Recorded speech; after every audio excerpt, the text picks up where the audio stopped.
Hi, I'm back with another video. This video that I'm about to tell y'all a little bit about when I first had my first spiritual awakening. I don't know about everybody else's experience, but for me, my personal experience of when I first started having my spiritual awakening, I really didn't know what it was at first, but I had just dealt with a narcissist,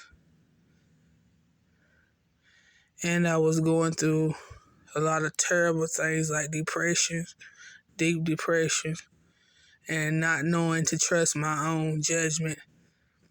I really didn't know what a narcissist was until after I got out of my first. Sometimes you don't know what you're going through until you get out of that situation. I was blessed enough by the grace of God to make it out of that relationship of hell with my right sound mind and my life, because it was sent by the enemy to kill, steal, and destroy me. But the grace of God brought me out of it. It wasn't nobody but God brought me out of it.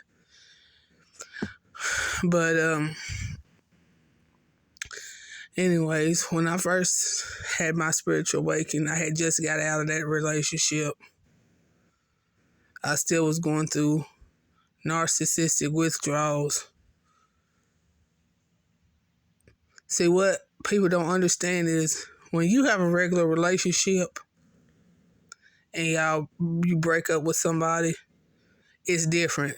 You can move on, or like it affects you, but it doesn't affect you in that way. But when you come in contact with a narcissist, their breakups are totally different. It's on another level of mentally, spiritually, and physically damaging to somebody.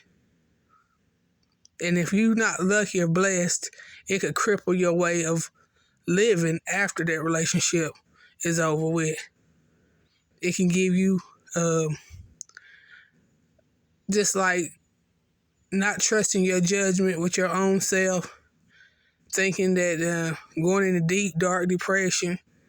It's a lot of bad things that happen when you come out of a narcissistic relationship. But you have to put God first. You have to pray to Him, because without Him, you cannot do nothing. And if He is not with you, then when you come out of that, you might be not in your right mind, or your life may never be the same after that situation. Prayer is the key. God answers prayers. I'm a living, willing testimony. I prayed during the whole time I was in that relationship of hell. And I didn't think God was hearing my prayers, but He did. He was hearing them. He was just waiting for the right time to deliver me from that toxic relationship. And then when I finally got out of that relationship, the next morning I woke up tossing and turning, just like going through depression and stuff. But as time went on, probably a couple of months, I started to heal.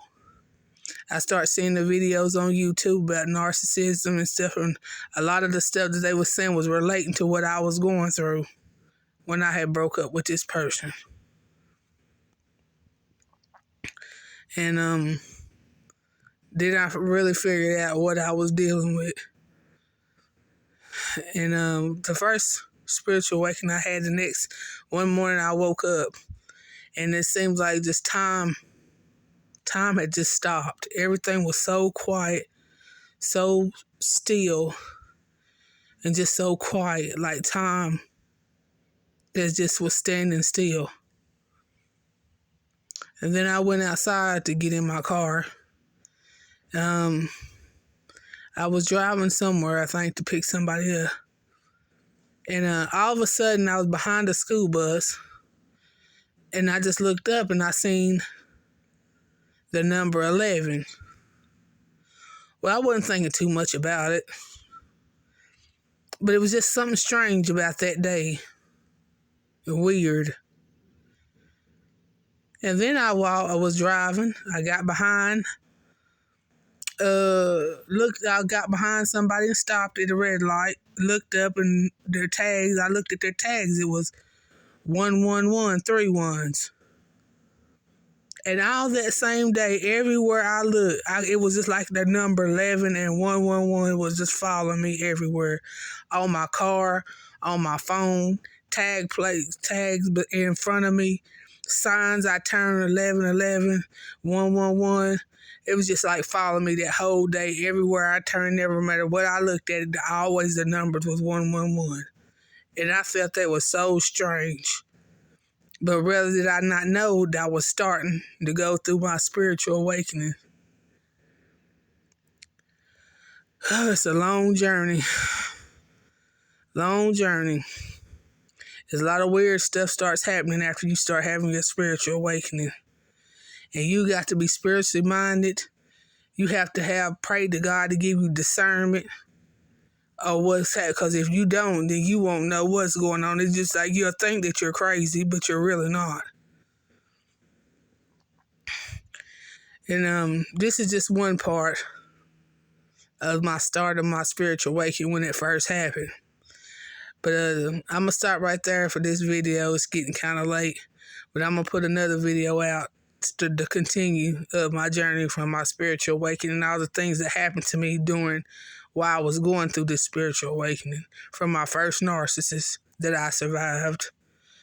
Well, see y'all later. God bless.